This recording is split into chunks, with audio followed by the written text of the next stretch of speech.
Greetings, everybody. Warm welcome. It's an honor to have you here at the Saphira Center of Shamanism, where we break down the ancient esoteric practices of shamanism and the occult, bringing them into balance with the deep psyche. My name is Luke, experienced practitioner and mentor of the shamanic and occult sciences. It's an honor to have you here. Thank you for joining once again. Be sure to check out the links within the description of this video. First two links are my membership programs. First link for my premium membership service, which is ideal if you're wanting to work closely with me as a mentor and gain access to powerful occult training and initiation webinars. Or if you want to join the Patreon, check out the second link. You will find lots of potent exclusive content relating to shamanism and the occult that is suitable for different levels, beginner, intermediate, and advanced. You will find full occult initiatory systems such as the Sephiroth, the Qliphoth, the Necronomicon Gnosis, different modalities such as Daemon magic, angel magic, Javanese magic, and many, many other things as well. Definitely check those out. I look forward to seeing you over there. Today we're going to be speaking about the concept of destruction and collapse, and why it is essential to embrace for real transformation. There is a big miscommunication and misinterpretation within the spiritual community around the concept of creation and what it actually requires to genuinely manifest/create your reality. It's important to realize that everything operates through immense paradox. So in order to effectively create, you first have to embrace destruction. And in embracing creation, you are also embracing further destruction. This is built off of the concept of nature moving in its natural cycle of death and rebirth constantly. It doesn't stop, it keeps flowing, and every state that nature moves into is temporary. At this moment in time in the UK, all the trees outside are deconstructing, decomposing, completely falling away, clearing space for the new. In the springtime, everything will bloom once again, but nature is not attached to that blossom in any way, shape, or form. It will fall away to clear space for further growth. We as human beings are much the same. So there is no greater illusion than the illusion of linearity, the concept of striving towards a set endpoint and a set end result. I talk about it a lot in my videos, but you'll be surprised how many are still operating from that space of illusion of linearity, because our entire world is built from that space. Everything becomes a set motivation to get to somewhere else other than where you are now, which means a lot of New Age manifestation is built off of the concept of blatant spiritual bypassing. Blatant bypassing that is there to escape the lessons of the present in order to push energy into a future which has not actually taken shape yet. When in reality, when that future actually comes in, there is then going to be something else that you identify that you do not have, that you will project your self-worth onto. This is the collective shadow of the hungry ghost, which is the innocent hunger for externally validated self-worth and value, which means that nothing that you consume, nothing that you absorb, nothing that you attain is ever going to effectively sustain you unless you embody it from within yourself. So when it comes to the concept of creation, we have to embody the fact that every state of being is temporary. Every emotion is temporary. Every state of manifestation and achievement and attainment is temporary. Every phase of deconstruction is also temporary. We have to learn how to balance and welcome destruction and creation in equal measure in order to be able to sustainably evolve. Now, what the occult and shamanic world is often built off of is the concept of embracing death energy and learning how to die consciously. When we are facing death energy consciously, we are accepting the fact that death is a necessary path in order to embrace what we are becoming, letting go of the old self entirely, letting it dissolve so that we can move into our place of becoming. Now, it gets complicated when somebody interacts with the occult-based technologies or shamanic technologies when they don't want to let go of who they think they are. It gets complicated because they start interacting with energies and forces which are there to purify karma, that are there to deconstruct illusion in order to clear space for something else. Many people in the occult community are stuck in the concept of I've been cursed and I need to remove it, stuck in the concept of having to manipulate reality, having to have a certain amount of money by a certain time. There is no bigger illusion because these forces and technologies are there to facilitate deconstruction before rebirth. Even the angelic current, which is positively polarized and all about reconstruction, they still flow in that natural cycle of death and rebirth. So they are going to take you through a process of death before something new is spawned, regardless of what current you are interacting with. The concept of death and rebirth needs to be embraced in equal measure to be able to get the most out of it. So this is exactly what we are going to be discussing today. We're going to be discussing the importance of embracing collapse, embracing deconstruction, embracing dissolution, letting go of righteousness, letting go of who you think you are, and why this is the missing ingredient for many practitioners and many approaches who are wanting to actually reconstruct a new reality and master the concept of manifestation. Manifestation is mastered when you embrace paradox. Destroy before you create. So definitely stay tuned as we dive in to the concept of collapse and destruction in your evolutionary path.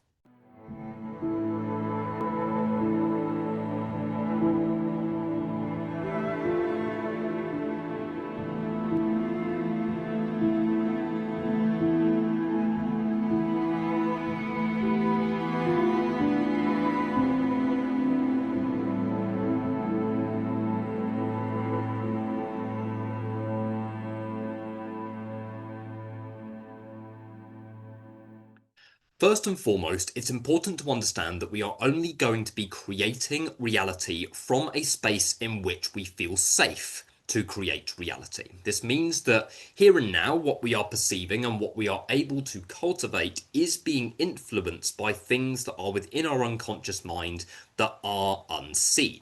These can be layers of scarcity, layers of lack, layers of different constructs that have been given to us through our previous experiences, through our past trauma, which holds a strong link to the generational trauma that is held within your lineage. And it also holds links to different karmic imprints that have been set into motion on the soul level, generated from previous lifetimes.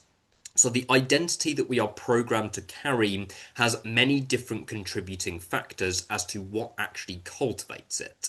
Past trauma is the core thing, but this past trauma is ultimately going to hold mirrors to your generational trauma in terms of what is held within your lineage, the oppression, the unprocessed energy within the lineage, as well as karma that has been generated from previous lifetimes. I've mentioned in previous videos that you magnetize the lifetime that you are living here and now as a mirror of the karma that you have accumulated on the soul level. So basically, this lifetime here and now is built to facilitate a separation process whereby you separate yourself through the past trauma that you have experienced. You separate yourself from truth, from vulnerability, from genuine authenticity, to then later journey back to it. This is the literal journey of the soul. In Kabbalistic terms, you could refer to this as the divine plan, whereby source energy is separating itself, witnessing the pain of separating from the macrocosm into the microcosm in order to experience itself and get to know itself. So separation that we experience through our past trauma is a core aspect of what is needed to genuinely evolve. The issue is when we continue to perpetuate in those same cycles and we don't actually make the commitment to journey back to unity and integrate what is needed to be able to effectively cultivate reality from an authentic space. So what I'm trying to say here is that your identity structures are basically what are creating reality. Your reality is being cultivated, yes, by your psyche, but not by your conscious mind, by your unconscious mind, by the things that are held within the unconscious space that you are not aware of. So this is why a lot of New Age beliefs around manifestation and creation are completely illusionary, because there is too much focus on the conscious mind, shaping things from the conscious space without actually exploring what is hidden. So in order to effectively master the concept of creation, you have to make the commitment to journey into what is unseen within yourself. And the shamanic and occult paths are amazing ways to do that, because you're stepping onto energetic processes that are there to basically stimulate the repressed energy within the body, bring it through to the surface, and encourage you to live your shadow integration and evolution instead of it being something that you practice when it is convenient. So paths such as the Qliphoth and the Sephiroth, for example, are some of the best that I have found when it comes to actually living evolution consciously and living the concept of shadow work, because you are willingly and ritually tapping into repressed energy in your body, and then it's coming at you archetypally through the world around you, forcing a confrontation with what you are denying within yourself so that you can integrate what you are denying within yourself. So what this initiates is a significant deconstruction phase, a deconstruction of your identity, so that your consciousness is able to expand and then reconstruct a new identity and a new reality in replacement of that. So basically, the whole purpose of the shamanic and occult technologies and initiatory systems is ultimately to embrace the death of the old self, to completely collapse reality as you know it, to completely collapse reality that has been cultivated from your previous experiences in regards to your past trauma, so that you can consciously choose the identity that is reconstructed in replacement of it. That is what this work is genuinely about. Okay, genuine deconstruction to then be able to create. So you can see very clearly there that if you have layers of identity, layers of scarcity, and things that have been set into motion through the trauma that you've experienced in your early years, you can see how a lot of the New Age spiritual community is built off of the concept of trying to create a reality from a space of trauma. Maybe you're trying to create a business and it's not working. Maybe you're trying to get a job and it's not working, or a specific role and it's not working. Okay, we have to understand our motivations behind wanting to cultivate reality itself, and understand that in order for something to be able to come into the physical, tangible experience, it has to take form within the subconscious mind. This is built off of the concept of the formative plane. Okay, the formative plane can be seen as the space in which possibility descends into in order to take form before it manifests into the tangible experience. So basically what I'm trying to say here is that if you have a thought, okay, I'm going to create this reality, then what's going to happen in the majority of cases is that that desire is not actually going to get through the subconscious mind and actually take root within the unconscious, so that it can then be cultivated into reality. The reason for this is because your identity layers, your protective parts, exist on the subconscious level, which are there to basically capture things that are generated from the conscious mind, stop them from taking root because you have learnt it is not safe to embody them. This is why the majority of manifestation work completely fails, because it's focusing only on the conscious mind and isn't focusing on deconstructing the protective mechanisms that are within the subconscious mind so that new desires can effectively flow into the unconscious mind to take root in order to manifest in the tangible experience. If I explain this in, say, Kabbalistic terms, we have the concept of Yesod, which is the astral plane.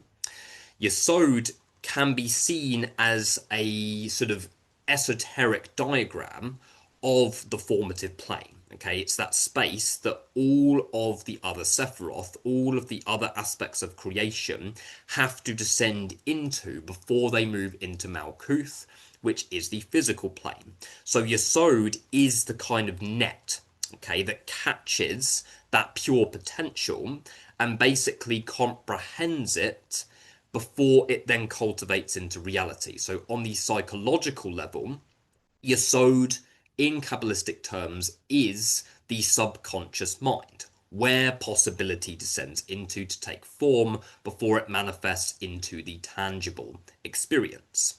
So in order to be able to master the concept of creation in its totality, we cannot sustainably do that without deconstruction, without exploring what is within our unconscious mind, without exploring why we don't feel safe to cultivate a specific reality. I'll give you an example. Somebody could want to have a certain amount of money by a certain time. The problem with this is that if they want a certain amount of money by a certain time, A, they are putting expectations onto it, and often this is going to mirror past trauma in terms of expectations being placed upon them by the parents, at which point they are then replicating that programming and trying to force the inner child into a reality that it does not feel safe within. Another thing that can block abundance in that particular area is, say, people demanding things from you. Maybe you were the scapegoated child. Maybe you took on all of the blame. All of this programs a low sense of self-value, which then affects your ability to cultivate a successful financial level of abundance. So there's lots of contributing factors that influence the formation of your identity structures, but what kicks it into motion is always going to be your past trauma.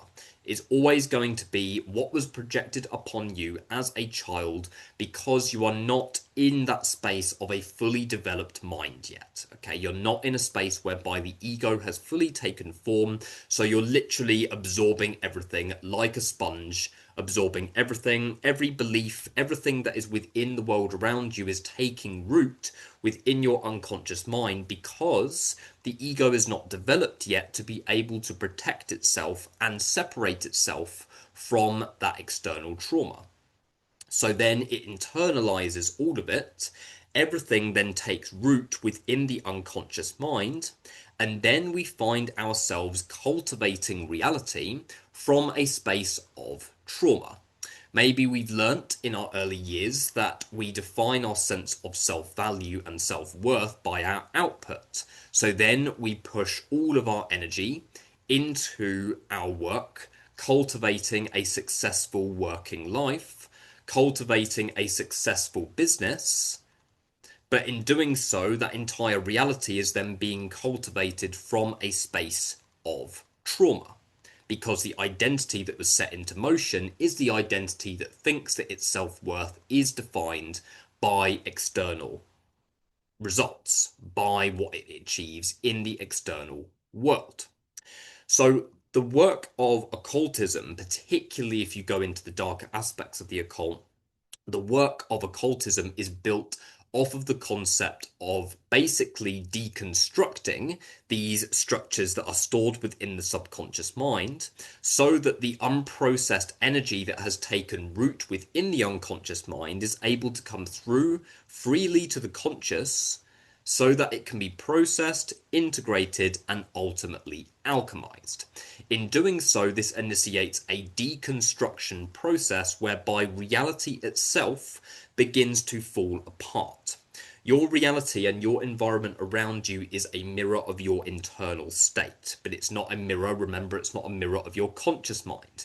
It's a mirror of what you are not able to consciously see. Really getting your head around the concept of the unconscious is what creates reality is a very, very important thing to be able to master this concept and actually action it within your day-to-day life. So ultimately, when you're embarking on these types of initiatory systems, you're going to go through a phase whereby you're letting go of layers of suppression that are then going to that are then in doing so going to evoke deeper levels of unprocessed trauma, bringing it through to the surface so that you can integrate that trauma in an effective way. How do you integrate that trauma? By understanding what needs were not met as a child, understanding how your inner child's needs were not met, and then ultimately learning to meet those needs. Anybody can look at their shadow, anybody can look at their emotions. That's not really the difficult part. The difficult part is actually the reparenting that is required after. The reparenting of the inner child, the reshaping of your reality into a vessel whereby the same perpetual crap is not manifesting time and time again, but in actually cultivating a reality whereby the opposite is being experienced. That is evolution. Okay, evolution happens when the opposite is being experienced to what was being experienced as a child.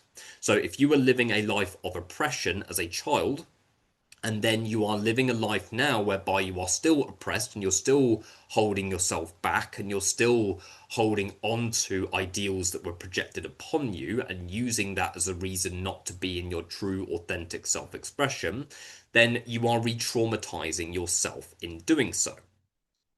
Whereas if you are going completely beyond that state of oppression and you are actually experiencing different types of relationships, relationships that are not oppressing you, different things like that, then you are evolving. It is really is that simple.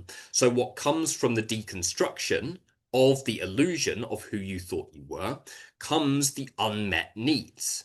Okay, so when you deconstruct your old sense of self through, say, occult work, or one way or another through interacting with the shamanic technologies, with the occult technologies, what you're doing is that you're deconstructing, you're letting go of what was never you in the first place. Okay, now where people get this confused is in the concept of releasing emotions. Okay, what you're deconstructing and what you are releasing is not your emotions. You are not releasing your emotions. Okay, stop trying to release your emotions. Stop trying to release anything. Anything that's focused on trying to get rid of something, get rid of an unmet need, all of that sort of thing is going to be incredibly hard on your body on every level of consciousness.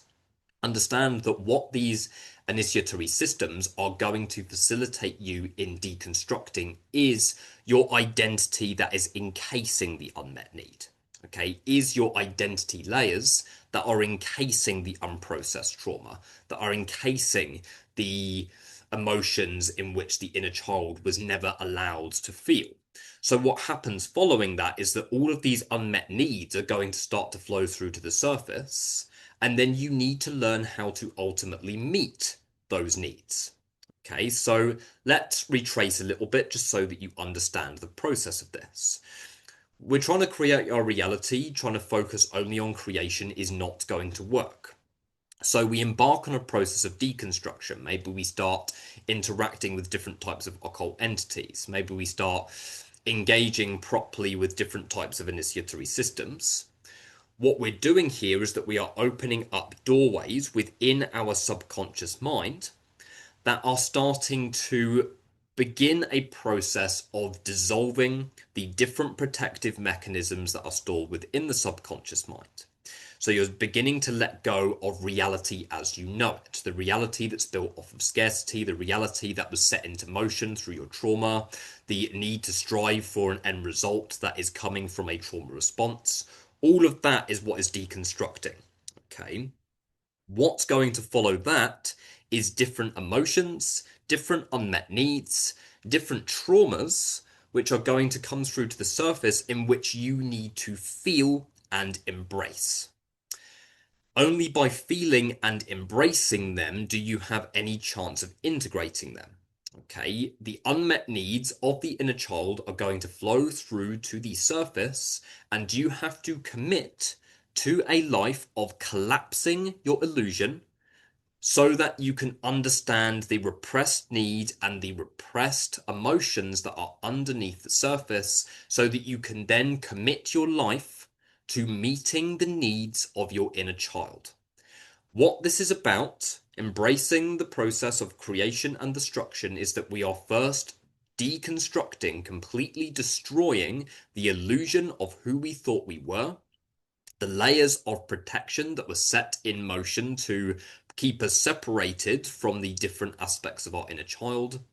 And then we are learning what those needs actually are beyond that. And then we are committing a life, or committing to a life of meeting the needs of the inner child. This is what collapse is all about within this type of path.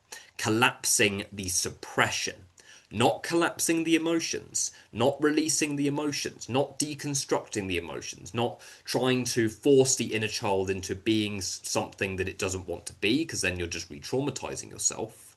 We're not releasing any emotions. We're not deconstructing the inner child. We're not trying to get rid of those things. We are getting rid of the illusion that has been built, the pre-constructed thought forms that have been built to keep your trauma cycles in motion and normalize your unmet needs. And this is a very important part here. The identity that all of us have had set into motion by default in our own unique way through our early years trauma is an identity that has been set into motion and that normalizes our inner child's unmet needs. Okay, normalizes our inner child's unmet needs, and then everything becomes a motivation to try and fill the void that was created in the early years. And yet, people wonder why their manifestation never works. Because they are trying to cultivate a reality that is built off of a trauma response, and they are trying to fill the void that was created when their needs were not met as a child. So this really requires a lot of deep work and a lot of realistically radical accountability to be able to take ownership on how you are operating within your day-to-day life from a place of unmet needs. Okay, from a place whereby you are coping, trying to cope with your emotions, still neglecting the needs of the inner child, all set into motion through those early years experiences. So when we engage in real occult work and real trauma integration work, understand that the hard part, as I mentioned before, is not actually looking at the emotions. The hard part is not even necessarily feeling the emotions. Okay, what is the real goal of shadow work? What's the real goal of doing this deep work? We can start the shadow work. What happens when we do the shadow work? What happens then? Okay, I've just noticed I've got this trauma. I've just noticed I've got this coping mechanism. Then what? What happens after that? In most cases, absolutely bugger all. Nothing happens after that. It's like, okay, I've just come to terms with that. And there's no intention to understand where the inner child's needs were not met. There's no intention to understand how they can meet the needs of their inner child, because that's what's really going to trigger the transformation. It doesn't matter how dark the initiatory path is. Maybe you can go into the Qliphoth and start initiating through the Qliphoth. Maybe you start working with demonolatry. Maybe you do angel work. Maybe you've started shamanic-based initiation. It's all pointless and it's all noise unless you are willing to actually reparent the inner child. That's what these things are really here for. And this is why we have to destroy before we try and create anything. Because if we try and create from a place of trauma response without understanding what our real need is behind wanting to create that reality, then we are always going to fall short. Okay, we're always then going to end up falling into the same patterns of only creating what we feel safe to create and only creating what our parent parts that have been set into motion from our early years actually deem as worthy to create. So the focus is on deconstructing the identity that has been set into motion from your early years trauma. Okay, deconstructing your karmic identity so that you can ultimately choose the mask that you wear and embody a fluid state of consciousness whereby you're not this set identity that's been given to you, but you are the identity or the layers of identity that you are consciously choosing in harmony with your true will, that you're consciously choosing to meet the needs of your inner child. Because if your needs have not been met within your early years, which all of us have gone through to some extent, we've all gone through that separation process, that fragmentation process, but the unmet needs are normalized because what difference? We don't know anything different, right? The unmet needs are so completely normalized because we don't know anything different. So then our whole ego gets established, gets set into motion with those unmet needs at the forefront. And then we start building realities, viewing reality, moving into relationships that we perceive as safe. But in reality, they are built off of the same unmet needs. It's entirely inverted, but the unmet needs then become the safety mechanism. They become the protective mechanism. It's like, this is the only thing we know. Because then experiencing something else, experiencing something that is the total opposite to what was experienced as a child, is what many are not willing to do. And this is the core problem. This is why they say that many people don't fully integrate a lot of the work that is done, particularly if they go into something like the cliff off, because reality is still being built in a way that is depriving the inner child of its needs. If I relate it to a core occult initiation, say crossing the abyss, moving through the Da'ath, whether it's through the Sephiroth or the cliff off, what happens when you move through Darth is that you are going through a gradual deconstruction of your set identity.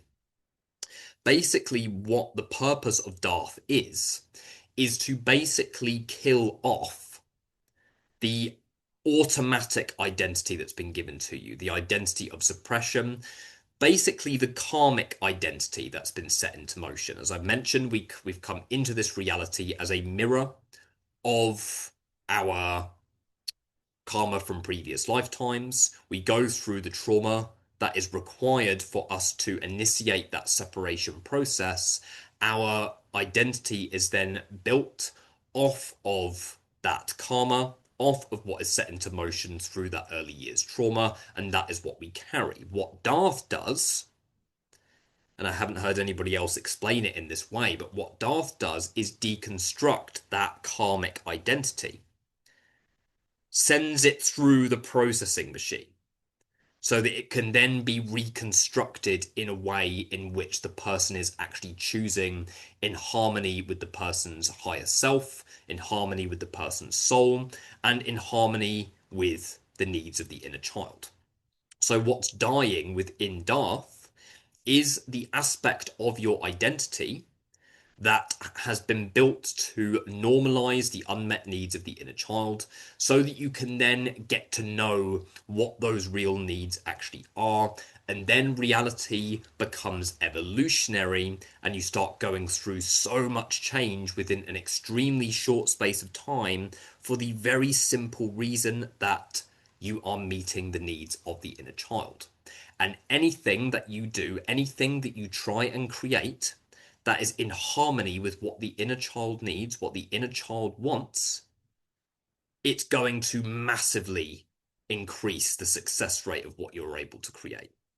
Not only are you gaining more mastery over your unconscious mind because you are willing to look at what is actually hidden within yourself, but you are actually tailoring your reality to what your inner child really needs. Okay, for example, for me, an identity that was set into motion through my early years was the identity of enmeshment. There was a lot of scarcity within my home environment and lots of stress and things like that. I kind of was very much programmed that, life had to be a struggle in some way. Life had to be a complete struggle in some way. So the reality that I was starting to cultivate for myself as a result of that before getting into this sort of work was actually a reality that is feeling safe in the concept of being extremely busy and burnt out in that sense. Yeah. So the reality that I was starting to create by, say, going into the corporate world was all to prove myself in a way in which I learnt that I had to prove myself because I grew up in quite a stressful home environment. Then I learnt to actually find safety and sanctuary within that stress and within that state of being burnt out, at which point I then went into the corporate world and completely went into situations whereby I was so highly stressed because that was what was safe to me.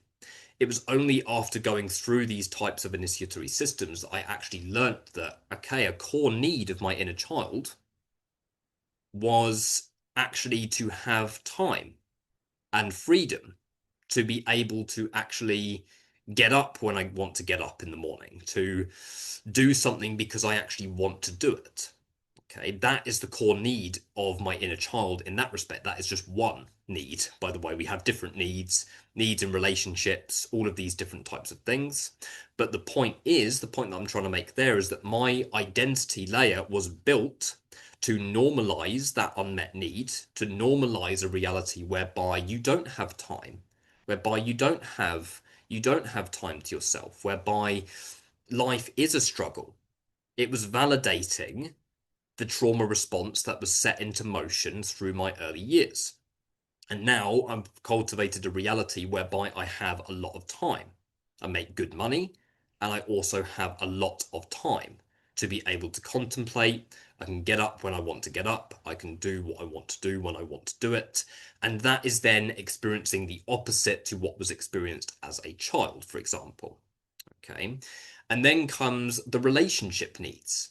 Okay. Needs in a relationship. Okay. Maybe as a child, we learned that we were told to say, stop showing off. Yeah. Stop trying to be seen. Stop trying to be recognized. And then we then normalize an unmet need. It's like, okay, a core need of our inner child is, okay, to experience validation, and to experience recognition for what we are doing. And then we actually try and build a reality whereby we're not getting that recognition because we were not allowed to have it as a child. And then we magnetize the same types of partners in who are not actually recognizing us or even really seeing us at all.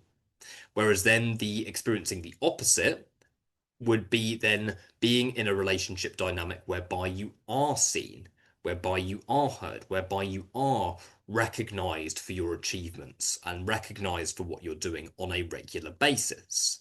So that's what all of this work is really here for. It's not about the noise of, oh, working with this spirit or working with that spirit or any of that. It's about meeting the needs of the inner child. That's what you are reconstructing in replacement of what you're deconstructing.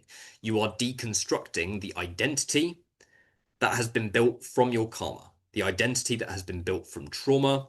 You're letting go of all of that in order to then start to construct a reality whereby you are meeting the needs of your inner child and not feeling shame for having needs.